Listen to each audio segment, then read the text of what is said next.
Hello and welcome to the Overland Journal podcast. I'm your host, Scott Brady, and I'm joined today by Steve Edwards.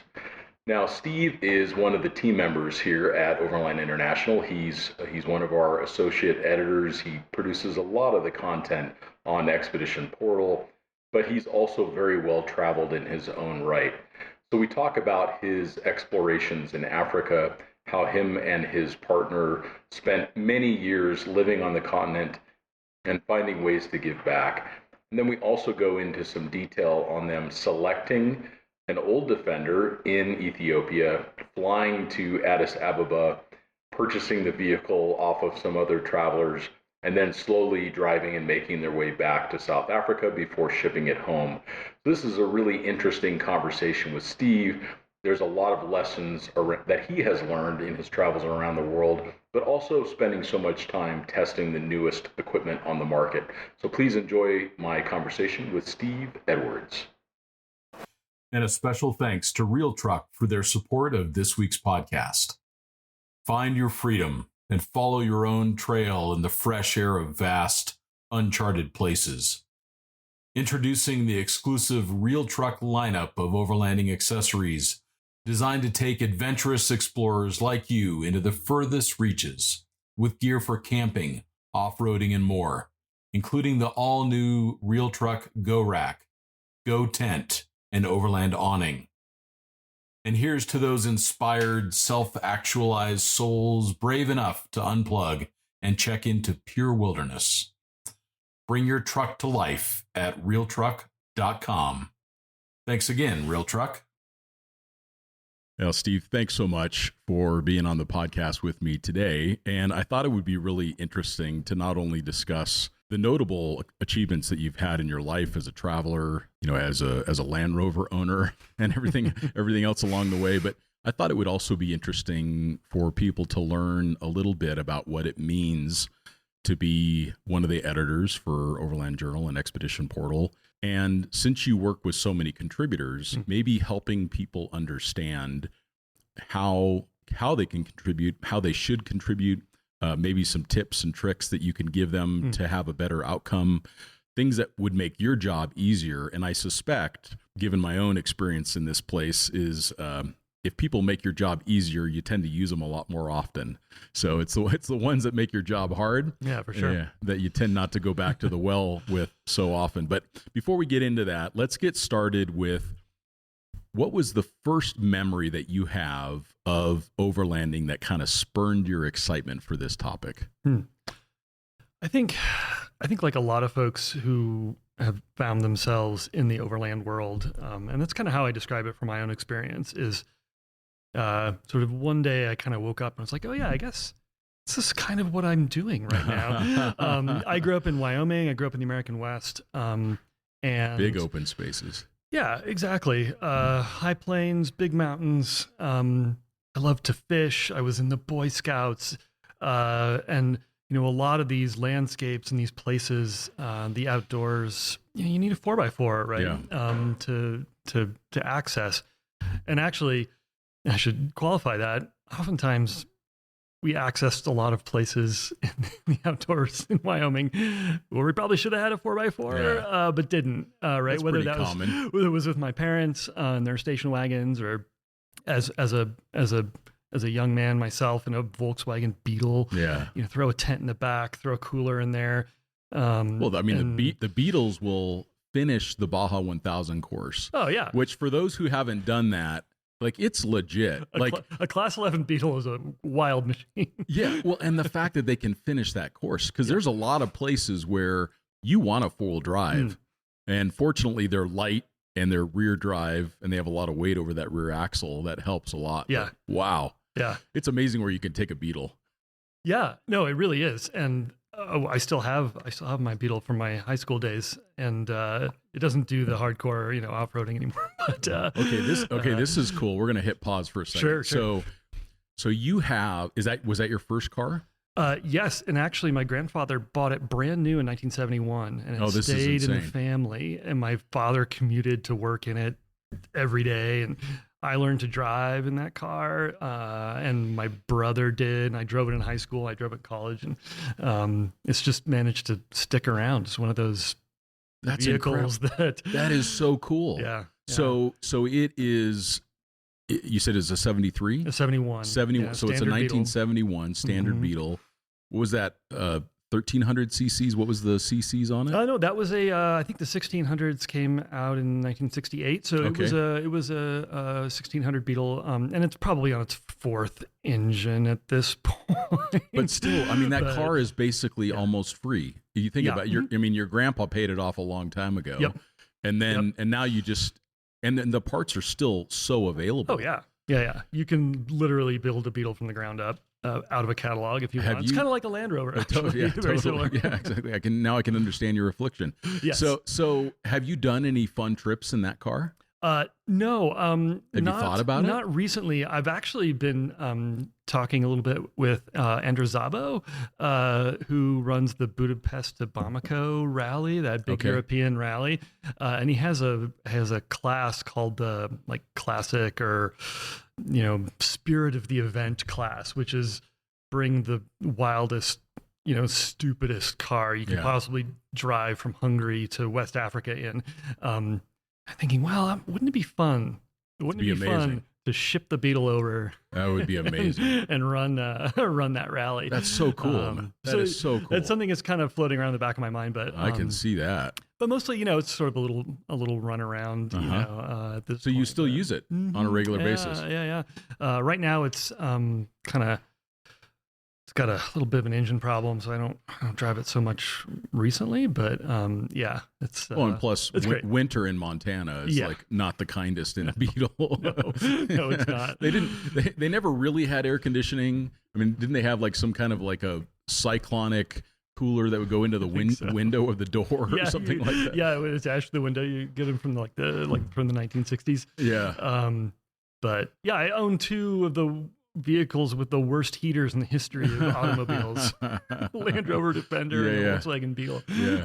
Yeah. When you're driving the Defender in winter, I mean, even here in Prescott, it gets pretty cold. I mean, we get down into the single digits and sometimes negative.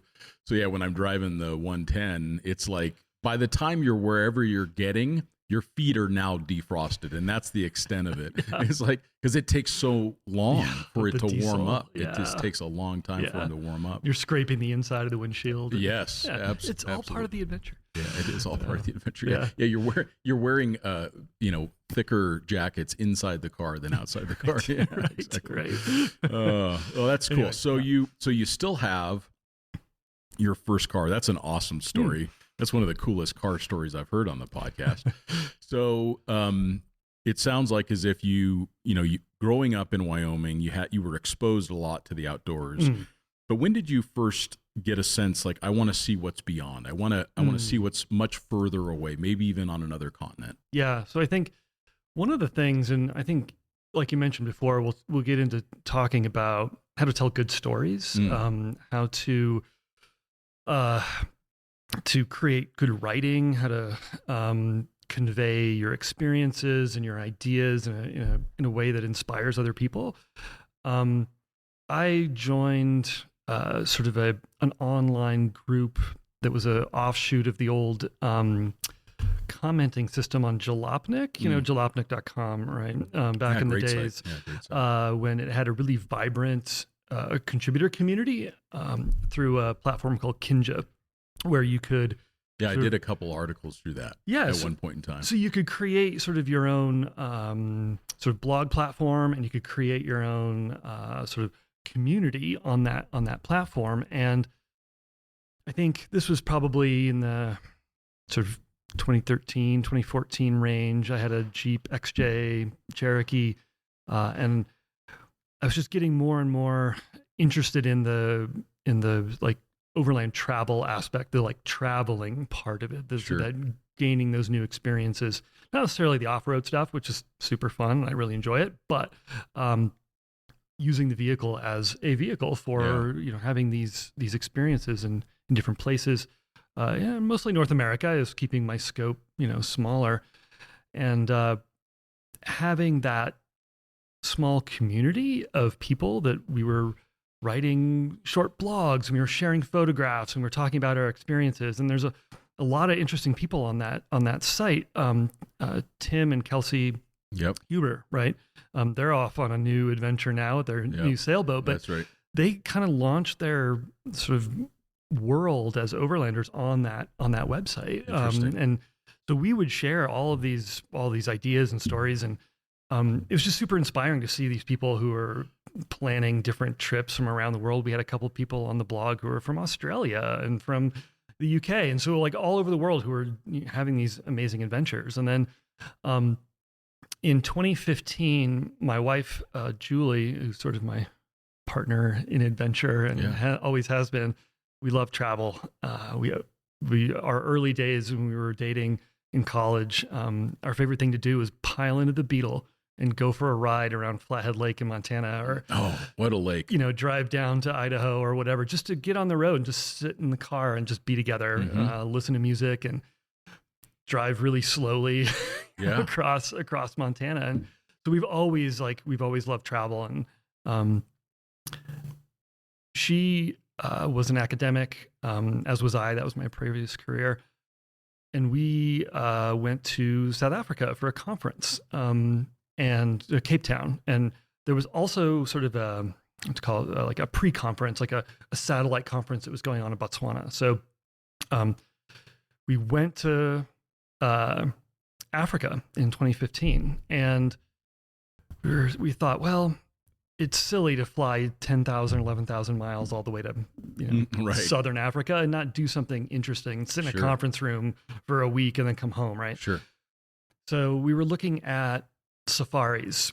Oh, let's go on a safari. It's Africa, right? And sort of, they're so expensive, right? Like a guided, fully catered safari experience. Thousands of dollars a day. They're amazing if you can do one. And we were fortunate enough to do one eventually, but because the expertise that comes along with that experience, the animal the trackers and everything, everything, right?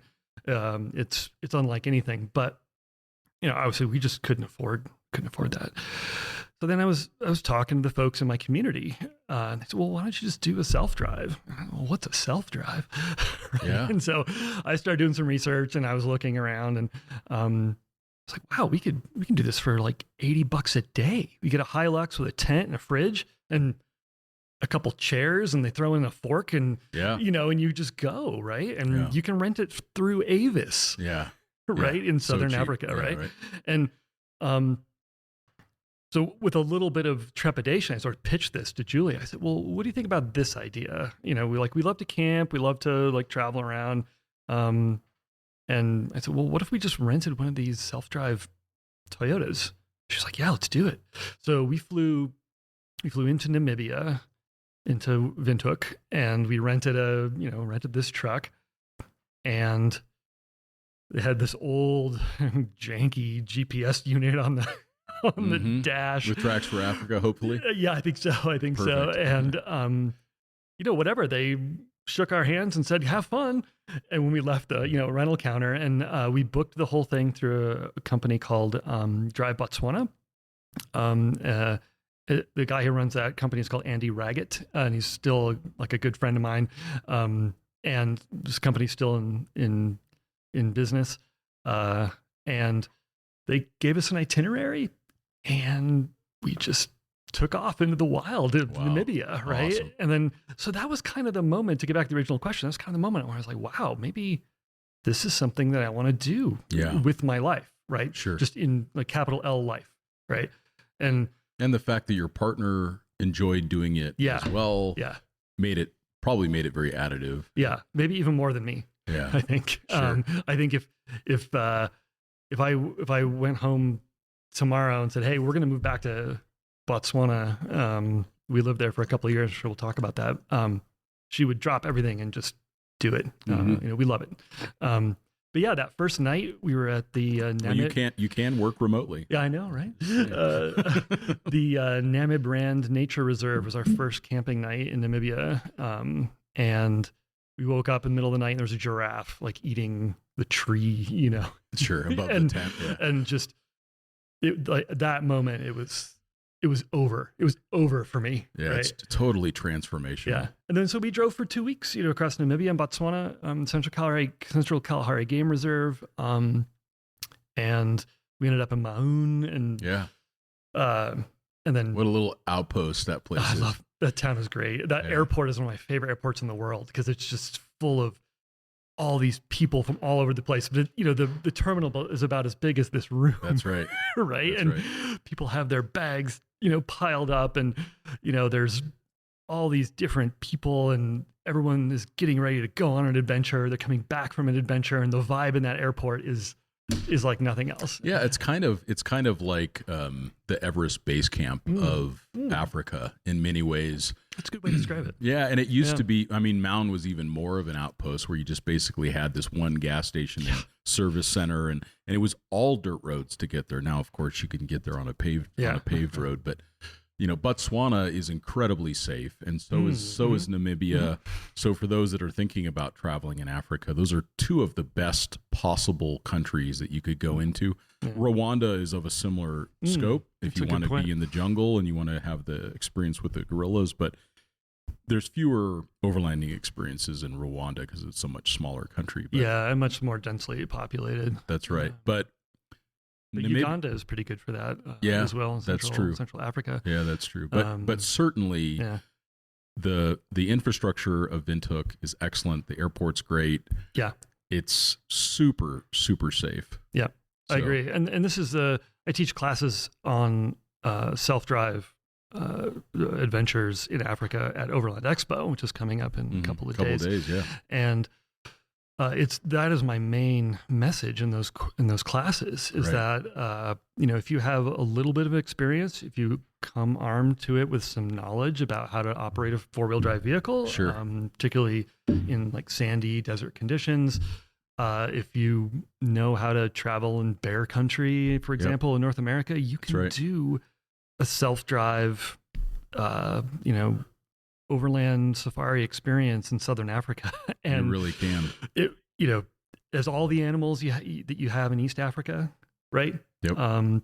But you can see them on your own. Because they say, for example, the national parks in Botswana and the game reserves have more of an American national park sort of situation model, where you don't have to have a guide. You book your campsites, you drive around, you do what you want to do. Yep. And the infrastructure is fairly primitive. You got to be prepared for that, but it's also much less expensive.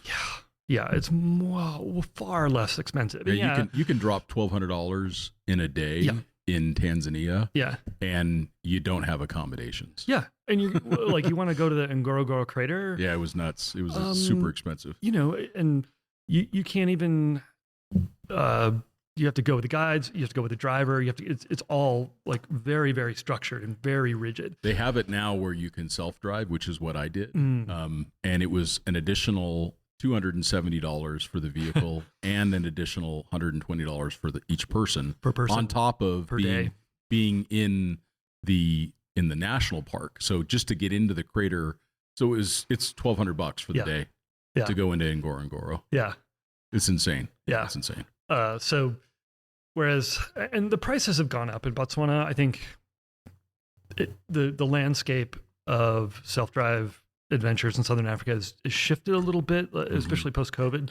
The campsites are a little bit harder to book. It's just a little bit more opaque in terms of like how it gets planned. Yeah. And when we lived in Botswana, it was easy for me. I could go to the Wildlife and Parks office in Gaborone, where we lived in the capital, and I could walk into the office and book the campsites. Sure. And, but if you're planning the trip from overseas or from a long ways away, it's a little bit more difficult. But that's part of what I talk about in my class is like how to approach that process. Sure. But once you're on the ground in those countries, these are some of the most spectacular places in the world, and no question. The travel experiences are incredible. You get all these different types of experiences. You get the cultural aspects. You get the wildlife. You get the off-road 4x4 driving part. That's like just incredibly fun. The sunsets, the food, all of it. I remember being camped in the Okavango Delta, and I just had this moment of like, this is as close as I can think of to the Garden of Eden. Like, it just feels like you are in this otherworldly, untouched, and nearly perfect place. I mean, it'll kill you in a hurry too. Sure. But I also like that part of it. I like the fact that you move down the food chain a couple notches. Yeah. So- It makes the whole experience. I think in those early days when we were traveling in Southern Africa, I think one of the things we were like sort of most excited about is seeing an elephant, right? We were geared up for this majestic, magical experience, and mostly elephants are terrifying. They're huge. They're huge, and they also are majestic. Yes, yes. But I find that But it puts you in that context or does. that place, it right? really does. Yeah. I found a giraffe to be the most majestic. Yeah. That's our favorite.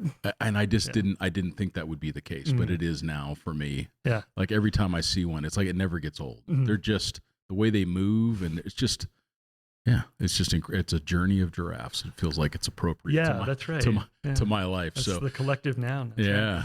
Well, let's shift the topic a little bit, Sure. and then we'll come back to your time in Ethiopia and driving the length of Africa. But I think it would be good to talk a little bit about your role as an associate editor. And for those that are listening, you may have always wanted to contribute to Expedition Portal or Overland Journal. We do have a podcast that we did a year or so ago between Ashley and Tina Overacker, our editor-in-chief, and that I think is a good place to start as well. But for this conversation, I'd like to focus a little bit more on Expedition Portal because we do produce a lot of content on that site, dozens and dozens of articles a week, sometimes more, sometimes a little less. But if someone wanted to contribute to Expedition Portal and start to get some compensation and some experience around that, what are some of the first ways that they do that? So I think this goes back a little bit to how sort of I arrived in this industry, and thinking about the kinds of stories that inspired me to get out and travel and take a flyer and go to Africa and drive into the unknown. Sure. It came from a lot of the folks that I shared travel stories and ideas and information with on that blog on the old Jalopnik site, like I was talking about. I think to preface this, I'll say that particularly for Expedition Portal, which is still, one of the most important sort of sources for news in this industry that exists, and we have a kind of two-pronged approach to the site. We do a lot of sort of breaking news. We do a lot of gear review, and we do as much as we can storytelling about travel and hoping to inspire folks, right, to get out there and do this thing. The place to start is if you're thinking about contributing, there's a couple of ways to do this. One, we have a submission form on the overlandjournal.com website. So, and we have a link on Expedition Portal, expeditionportal.com. There's a link in the menu at the top that says Write for Us, I think is what it says. But that will bring you to the Overland Journal website, which brings you to a Google form that allows you to submit a pitch. And I think, when we post this podcast episode up, if you can link back to Tina and Ashley's discussion from that episode, will be good. Just to have the baseline understanding of like how to approach this. Ashley also wrote a really great article on Expedition Portal a couple of years ago, I believe, about, I think she called it the perfect pitch, like how to submit a pitch to Overland Journal or Expedition Portal.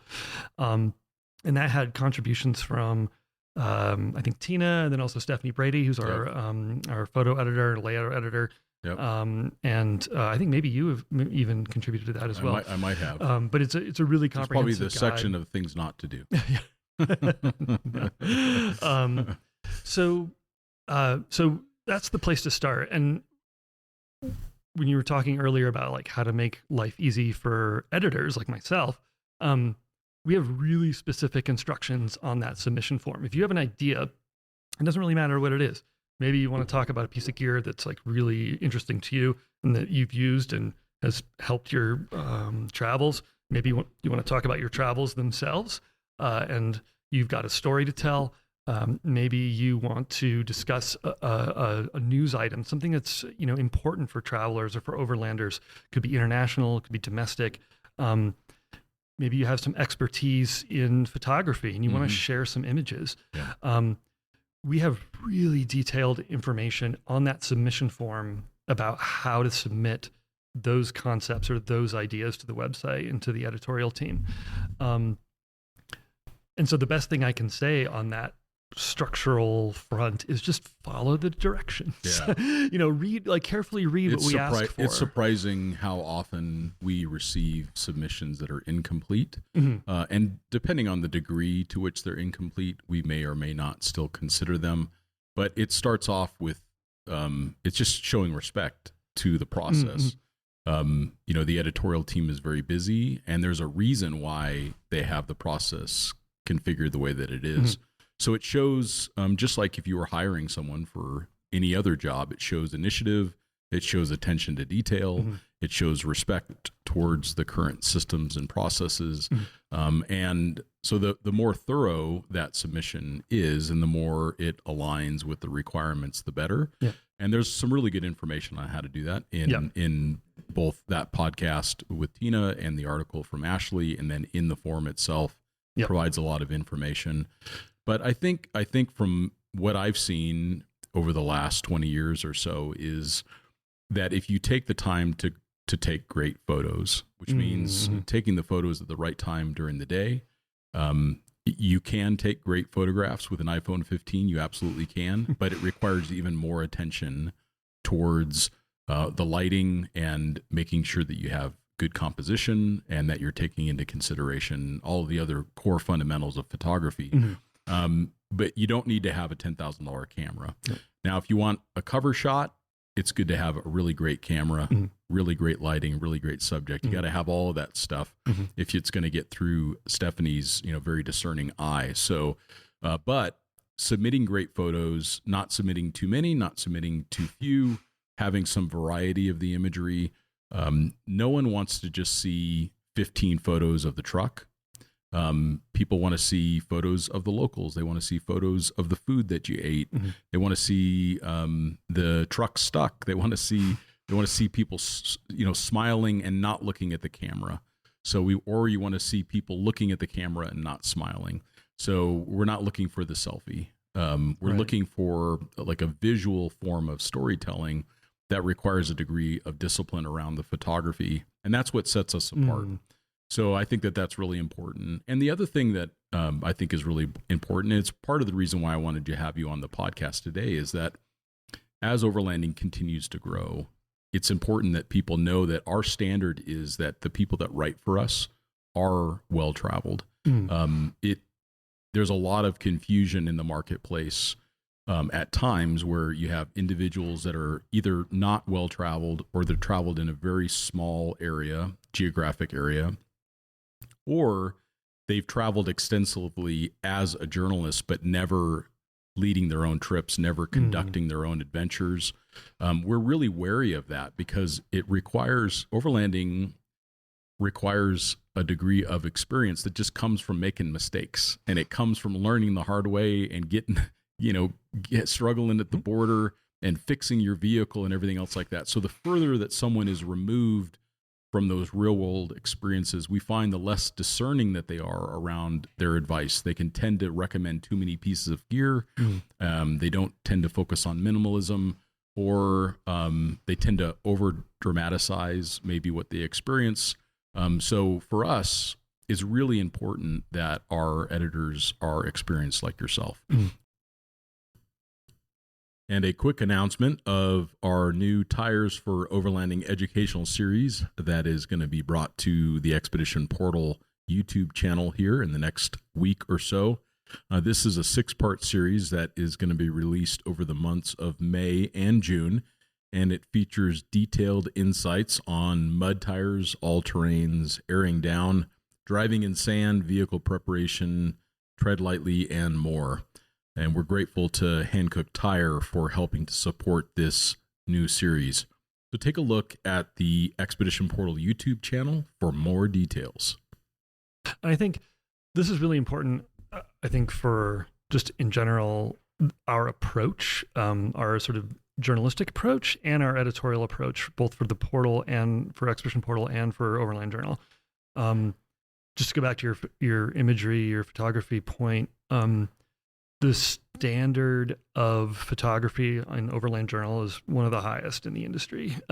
Just to get that out there, like if you're thinking about submitting photos for the journal, we really have a super high bar for that. Expedition Portal, because of the format, because of the vehicle for which those images are displayed on the web, it's a little different, right? Yep. We can get away with a little bit. Yeah, exactly. And that's fine. And we don't do a lot of like photo essays, for example, on Expedition Portal, just because it's not the best, way to convey that. The journal is this, high quality print magazine. And, the way the photos are rendered in that magazine are totally different experience as a reader, right? Than what you see online. And of course, particularly in our field, the internet is saturated with images of trucks and people doing stuff with trucks, right? I mean, Instagram and, everyone has a blog or YouTube channel, et cetera, et cetera. So, we realize that like Expedition Portal plays in that, field. And so, an Expedition Portal is a good opportunity if you want to get into this idea of writing about your experiences and writing about vehicles or writing about gear. If your goal is the journal, Expedition Portal is a great place to start. Yeah, because you're interacting with a lot of the same team members, and you can get that feedback. Exactly. And you can learn like, oh, well, this pitch was rejected for these reasons. Yeah. It's never personal.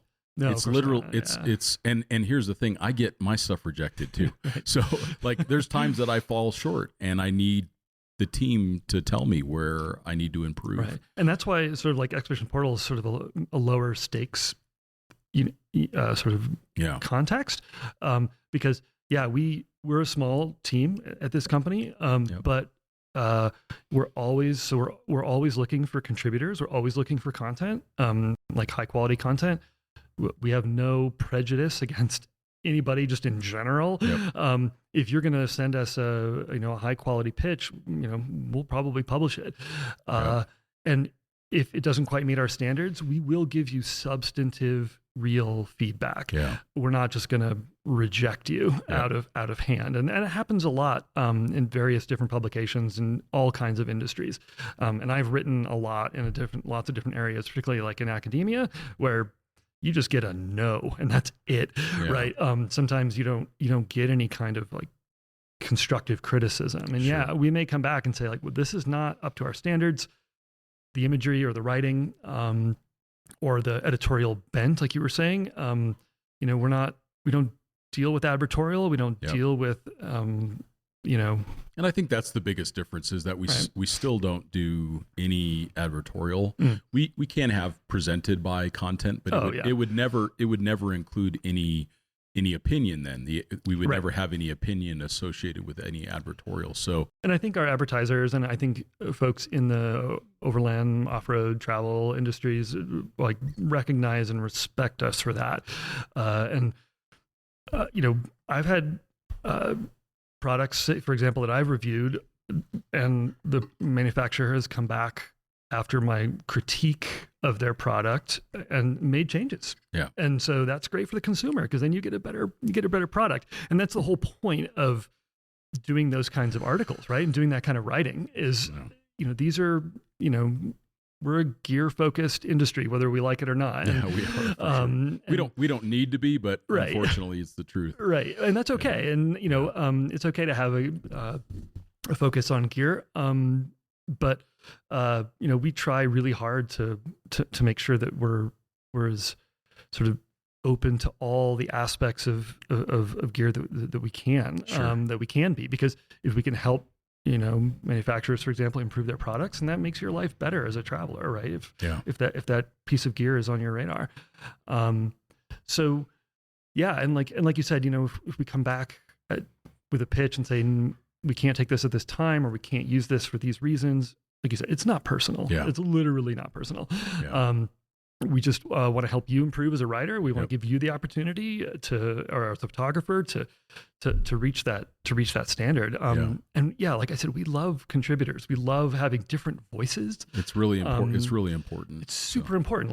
Like I said, we have a small staff. We have a small number of writers that are regular contributors. So when we get outside voices, outside perspectives, different ideas coming into the website or in the magazine, that improves our reach and our content as well. So absolutely. So if you're someone that has travel experience and someone that loves taking great photos and enjoys either writing a good story or sharing a very clear set of insights on a product, we'd sure love to hear from you. And again, you can go to that kind of Write For Us page on either Expedition Portal or Overland Journal. Yeah. So we look forward to seeing what comes out of that. Don't be afraid. That's the other thing, right? Just don't worry about it too much. Read the instructions as closely as possible. Yep. Follow the roadmap as closely as possible, Yep. and we'll help you along. Yeah, for sure. Yeah, absolutely. And it for us, there's too much to cover. The industry's gotten so big that we can't have experience with all of the products, and that's where we really do rely on those contributors to come in. We're coming up on Overland Expo, and I think there's like 500 exhibitors this year, right? Yeah. It's really difficult to even see them all over 3 days. Yeah, and that's just a snapshot of the industry, right? That's right. But it's indicative of where it's at for sure. Yeah, absolutely. Well, that was great feedback, Steve. Thank you for that. And let's go back to kind of where the next level of your travels go.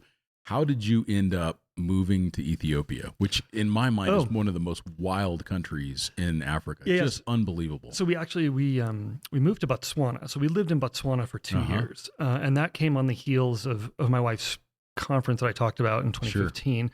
Sure. She received a Fulbright fellowship and at the University of Botswana. So we moved to Gaborone, and she taught in the library science department there.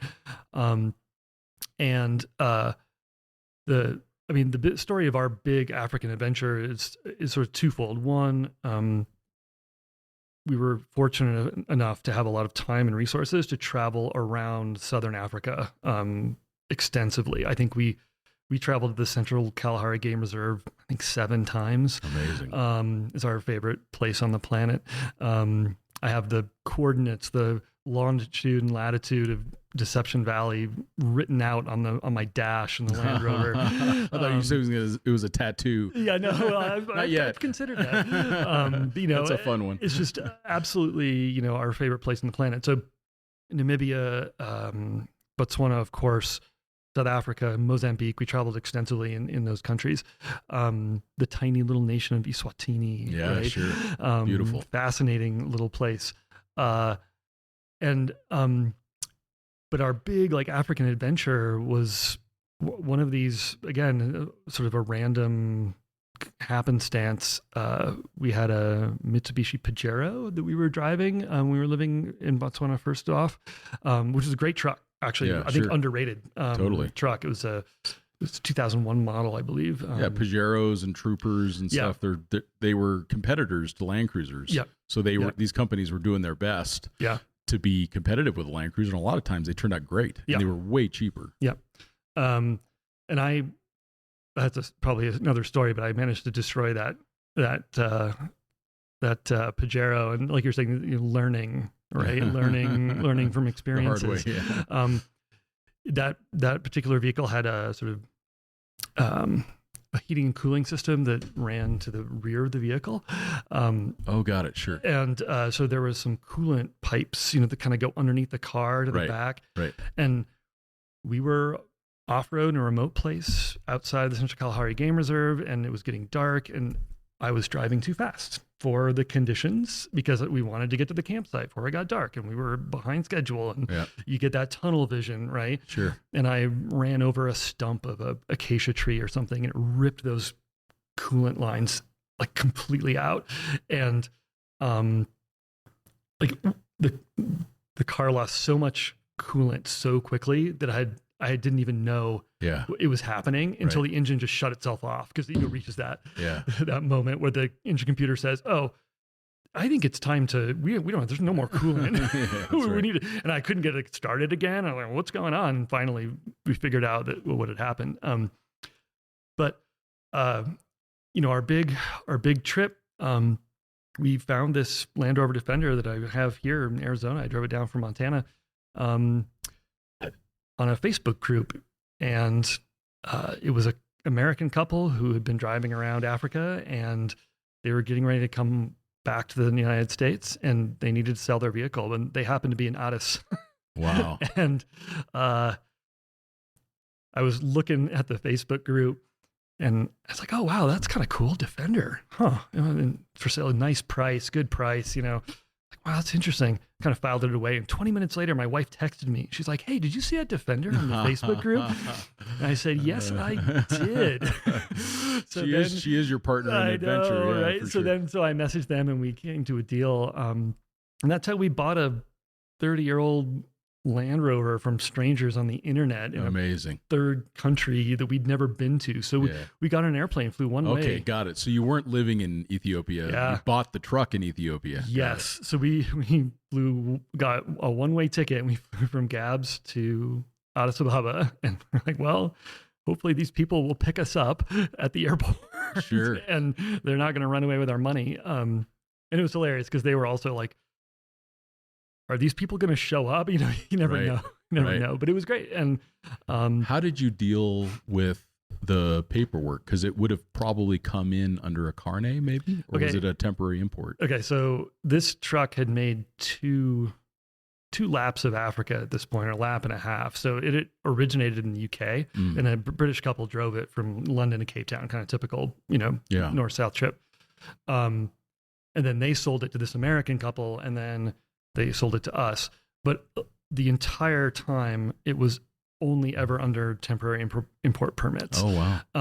And it remained registered in the UK, because the UK has these very lax sort of registration processes. So the V5, the classic V5. The V5. So if you've got an address in the UK, whether you live there or not, you can kind of register the car in your name, right? Totally. So we contacted Sam Manicum, and said, "Hey, can you help us out with this registration process?" He's like, "Oh yeah, I got a buddy." So we used his friend's address in Liverpool as our address in the UK, and so we just transferred the ownership. And so we were driving across Africa on UK registration and a UK, V5, and we just did TIPs all the way back. Nice. But it was tricky because when we got to Malawi, when we were doing our TIP, the customs officer said, "This truck came through here a few months ago." Obviously it's on the computer system. Sure. He's like, "You're not the same owner as the people who drove it in." Right. I said, "Oh, yeah, well, we were borrowing it," or I can't remember. Sure. It was, I don't know what kind of song and dance I did, but they got it stamped through, but it was TIPs the whole way through. Okay, that's interesting, and that's become more and more feasible now. I think Dan Grech even was able to pretty much go through the whole of Africa. It was a sweet spot during his time there. That 3 years he was there, and then the 2 years that we were traveling, it was a real sweet spot for African travel, because most of the borders were open. Yep. The levels of sort of political violence were low. There weren't any big wars or civil conflict, and the TIP situation was wide open essentially. Yeah. But it's you've been there more recently than I have, but I feel like in some ways it's closed a little bit. For sure. Kenya's more difficult now. Tanzania's more difficult. Ethiopia's extremely hard. Yep. On the West Coast, Nigeria is very difficult right now. To go across a land border. Burkina Faso, it's just. And this is the typical of African travel. Those things go in cycles, right? Yep. In terms of the ease of travel. When we were there, we had no issues, none. The bureaucracy was complicated when I was there, but it ended up being okay. You just got to do the research to to be able to get through. And that's where those Facebook groups come into play, right? Yeah, and they those, really and are. the WhatsApp groups, and Yeah, they're really helpful. Sort of getting those contacts from people who are on the ground. So you chose a Defender because it looked cool, sounds like, and you've heard about Defenders, but it wasn't like you always wanted a Land Rover. Is that? Yeah, I mean, we had seen, because it's Southern Africa, we were living in Botswana. They're everywhere, right? Yeah, and sure. they just look amazing. Yeah, they just sure. exude adventure. Right. And I met some people who had them, and I kind of knew the sort of typical stories about whatever reliability and so on and so forth. But I think something that really appealed to me about this particular truck, but then like 200 TDI or 300 TDI Land Rovers, it's just the simplicity, right? Yeah. Thing has 10 fuses. The engine is completely mechanical. Yeah. Right. Except for the alternator and the glow plugs. Like the fuel injection, everything completely mechanical. Right. You can get away with a fairly basic toolkit. There's some specialty tools that are helpful to have, but those are easily acquired. And otherwise, and mechanics are fairly familiar with them. Yes, in that's Africa the other thing, too. Right? And parts are somewhat available. Yep. I think they're getting less so, as Toyota has sort of become the de facto sort of 4x4 on the continent. But Land Rovers still have a huge following, and everywhere depends on the country. If it's an ex-British protectorate, then it usually has pretty good infrastructure for that. And everywhere we went, people loved it, right? And the other thing that was appealing to me about it is it wasn't too fancy, right? So it's a rough looking truck, right? Kind of. And but no air conditioning, there's no very simple, but also sort of low profile, right? Yeah. We had a roof tent and a fridge, a dual battery system, a water, pump system. And that was it, in terms of our build, right? Build. Yeah, sure. And that got us across, all of Africa for an entire year. And was it because it was old enough that you were able to ship it home? Yeah, it's in 1992, so we were able to just get it in. Yeah, by the time we left in 2019. And that's a 300 TDI. It's a 200. Yeah, 200 TDI, like your truck. Yeah. Mm-hmm. And there's just something about that. There's, people love them, right? They're everywhere we went, no matter what country we were in, people were always coming up to us or stopping and saying, we love your truck. And also you just get that opens channels for communication, opens channels for having those experiences and those like cultural moments, right? Sure.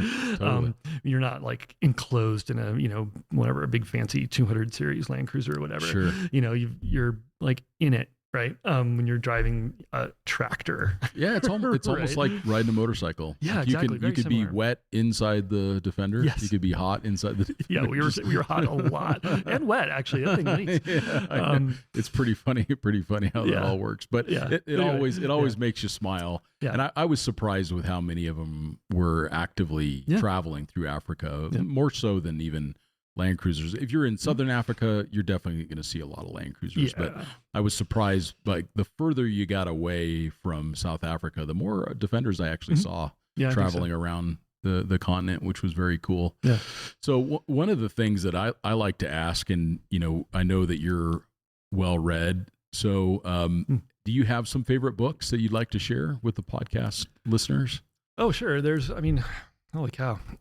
There's a lot of books. I think maybe I'll just talk about what I'm reading right now. So right now I'm reading a biography of Roald Amundsen. Oh wow, yeah. And I think it's just called Amundsen, and it's how's that? Really well written. It's an excellent book. What a life that guy led. Yeah, really fascinating. Very modern person for the time that he lived in. Right. Sort of fascinating character. Even some of his mindset and his political beliefs and scientific beliefs and everything were all very, very contrary to the times. Yeah, and I've been following really closely right now the Trans Global Car Expedition. Yes, cool. And they've completed the traverse of the North Pole by vehicle, and they've just landed in Greenland.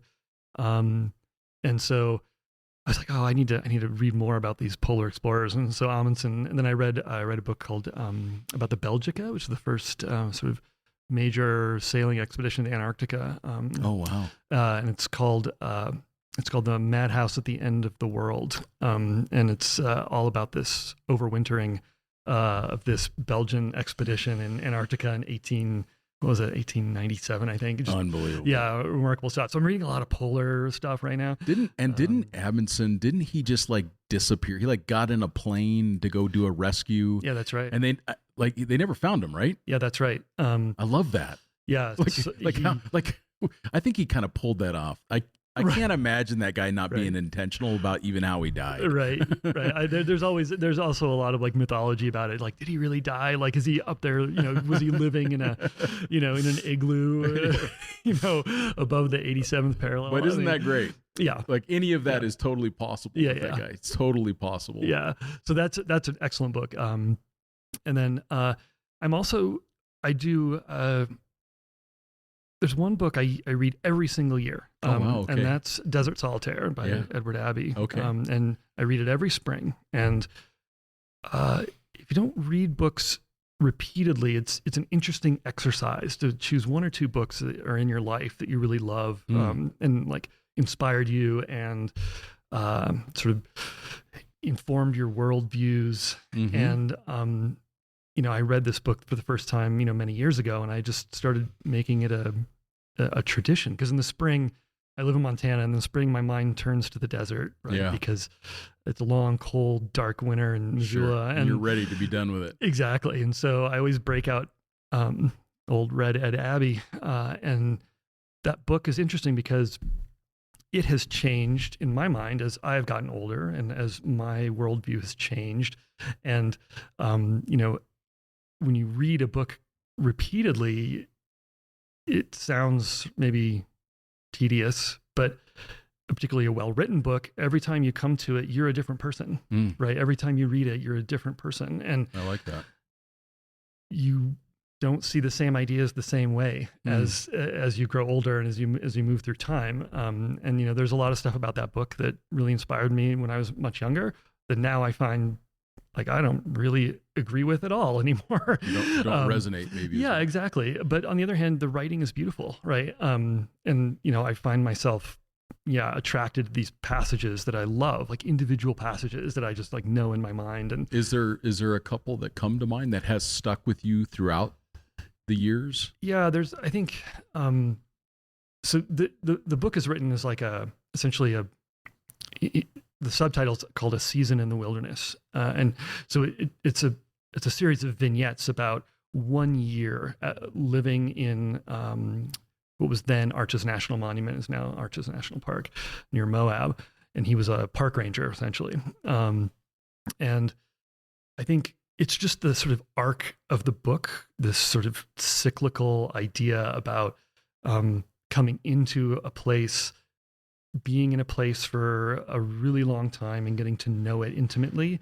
And then sort of going back to your quote unquote regular life at the end of the end of the story. And so, it has these multiple levels of cyclical sort of understandings of the world. And I really love that part of it. But I think his writing about the sort of natural world is, I think, the best part of the book. He's also a good sort of, he understands people in interesting ways, but his sort of grasp of what it's like to be a snake. There's a whole, in the sort of second chapter of the book, there's a whole passage about these snakes that live under his trailer in Arches and how they become sort of his friends. Yeah. And but not really, because snakes aren't your friends, right? They're just snakes. And so this tension between having a relationship with a snake and what the snake sees and does in the world, and what you do as a human in the world, in terms of, it's such a common it's human, just great. Yeah, it's such a common human activity to kind of anthropomorphize something like a snake. Yeah. The snake's view of you hasn't changed, but your view of the snake has absolutely changed. Yeah. And so his writing about the desert as an ecosystem and is just magnificent. It's among the best in the world. And so those are the kinds of things that stick with me from that book. But yeah, like it changes from year to year. It's like a familiar friend, but it's a different experience every time you read it. Are there other books that have kind of taken that same role where you've read them more than once that you really like? Yeah. Another one is, it's called The Plague. It's a novel by Albert Camus. And this was a book that I read, I think, first time like way back in college, freshman year of college or whatever. And I read it again during the pandemic, and it's set. No appreciation. Yeah, it's super interesting because it's about like essentially the lockdown of a North African city, Oran, and in Algeria during a plague, and sort of all the human drama that goes along with that. And so I returned to that book during the pandemic because it really resonated. I'm sure. I'm sure. And Albert Camus, philosopher or whatever, but he's really adept at describing the human condition and sort of the choices that we make given the constraints of the world around us. Bit of the Lord of the Flies in a way. Yeah. And, the hero of the book, he's a doctor. He's just known as Ria. And he's treating all of these plague victims and sort of this, in the face of hopelessness, basically. Everybody's dying. It's, it's a completely hopeless situation, but he continues to do the work, right, in the face of hopelessness. Mm-hmm. And that, that I think that resonates in a lot of Camus' philosophy, but just the idea that what makes us human is our continuing embrace of humanity and of being human, like every day choosing to, be in the world intentionally and to act in ways that are responsible and moral, and every day we have to make those choices. And maybe it's not as dramatic as a city that's been shut down because of the plague, but these are choices we make every day. And but every era has its own version of that. Mm-hmm. And if you look at AI, and if you look at virtual reality, and if you look at I don't have an opinion about any of those things. I have my own views of them, or my own way that I interact with them. But you can see that we do have to be reminded that it's the actual human activities. It's interacting with someone, right? Calling a friend, sitting down and having coffee, going out into the world and seeing an elephant or a giraffe. Mm-hmm. Yeah, and that brings us back to the original conversation, right? This is why we travel. It's for the experiences. It's for meeting those people. It's for making those decisions to do that, for sure. So if you were to sit down either with your younger self when you first hopped in that Beetle and you were looking at the initial road trips, or if you were to give some advice to a young couple that was getting ready to travel somewhere in the world, what would be your top, 2-3 things that you would give them as kind of feedback about how to look at going forward? Yeah, sure. I think one of the sort of common answers to that question is, just do it, whatever, get behind the wheel and go. I kind of temper that a lot, just by thinking about, my own experiences, my own approach to travel. Sometimes if you just get in and go, it's a recipe for being miserable.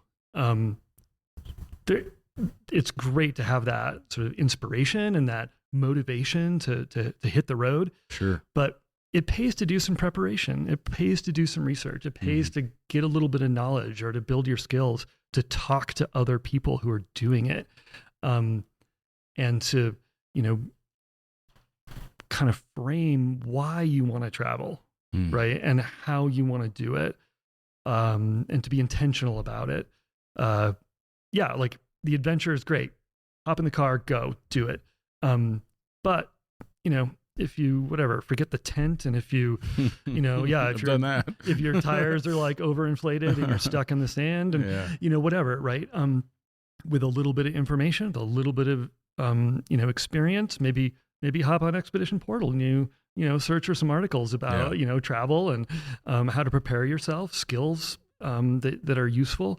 You don't have to be Roald Amundsen. You don't have to have that level of expertise, but if you are a little bit more prepared, you're going to have a better time, and you're going to want to do it again, right? Because sometimes I think folks, they spend thousands of dollars on gear, load down a car, hit the road, and then they don't have any fun, and then they never want to do it again. Right. Which is the exact opposite.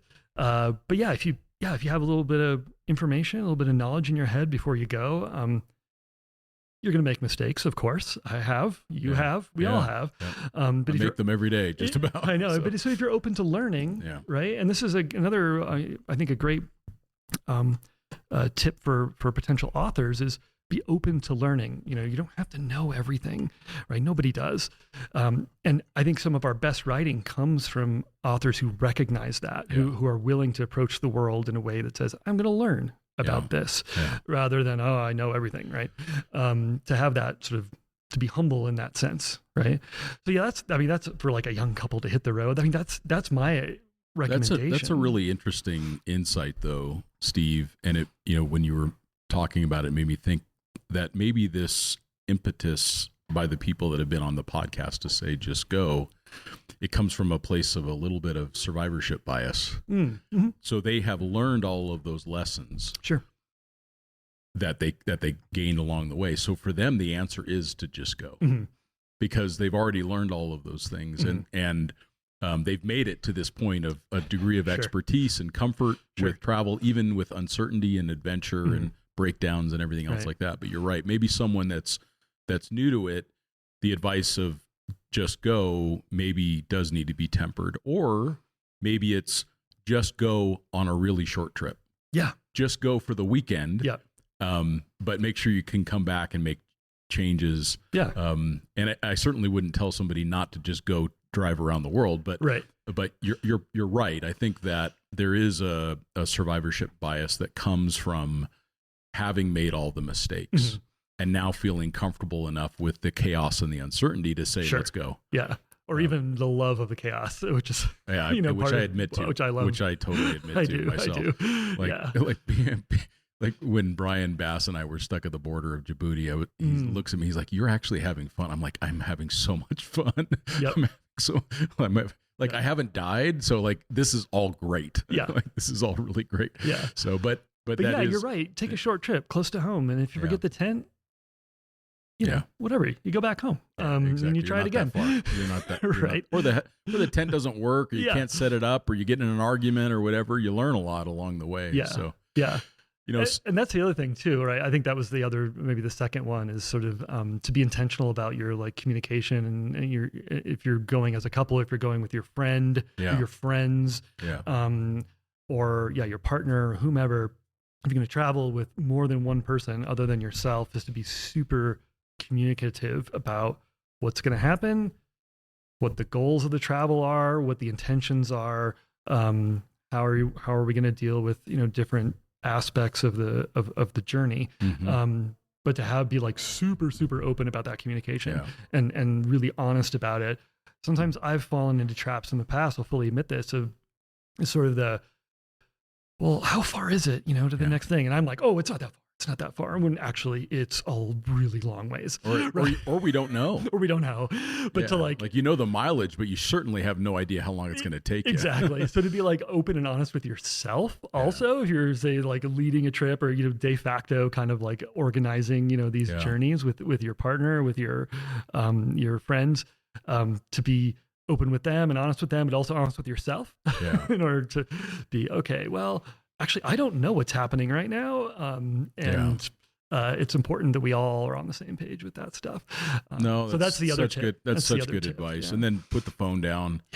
You can go onto Instagram and do all the cool posts when you get back. Yeah, but exactly. When you're on the trip, be there with the people, the people that you're with, and have those experiences together.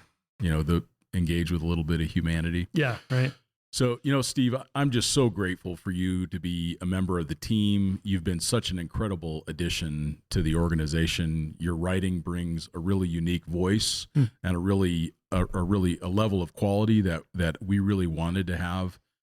on Expedition Portal and in Overland Journal. I think you've been such a support to Tina and myself, and it's been great to get to know you as a friend, and also look forward to the opportunity when we finally get to go on a trip together. So, sure. But I really appreciate you being on the podcast. Now, I appreciate that. Thank you very much. Yeah, you're welcome. How do people find out more about you? How do they follow you on Instagram, or how do they? Sure. So obviously, the main sort of point of contact is hop on Expedition Portal. I'm on there every day, sure. And so I got my contact information on there. And I'm not a super intense social media user. I kind of. You pump the brakes on that a little bit? Yeah, I have. Good. But I am on Instagram, and I do check it because it's part of the job, sort of keeping our presence as an organization, going on those platforms is important. And it's important for lots of people. So I am on Instagram. You can contact me through there too as well. It's at Venturesome Overland. So VentureSome Overland. And does that have some of your trip? Yeah, in fact, we posted pretty regularly when we were in Africa. That was our most intense period of posting for both me and my wife on that account. Sure. But that was in 2017 through 2019, 2020. Sure. And so I post less frequently now, but I am on there. And there's some really, really good photography that I'm not a photographer. But my wife Julie is, and she's really good. And there's some really fantastic photography there. Yeah. But yeah, and then and like I mentioned this before, I think a little bit, but I'll emphasize it again. Don't reach out, say hi. Throw me an idea if you want to write, for the website. If you've got a particular pitch, maybe it's not well formed in your mind. I can help you structure that and, get it through the formal channels for pitches. And like I said, we want voices. We want all different kinds of people writing about all different kinds of things. And the more diversity we have on that front, the better. Absolutely. Yeah. Well, thank you, Steve. This is really fun. Thanks, Scott. I appreciate it, Steve. Thanks so much. And we thank you all for listening, and we'll talk to you next time.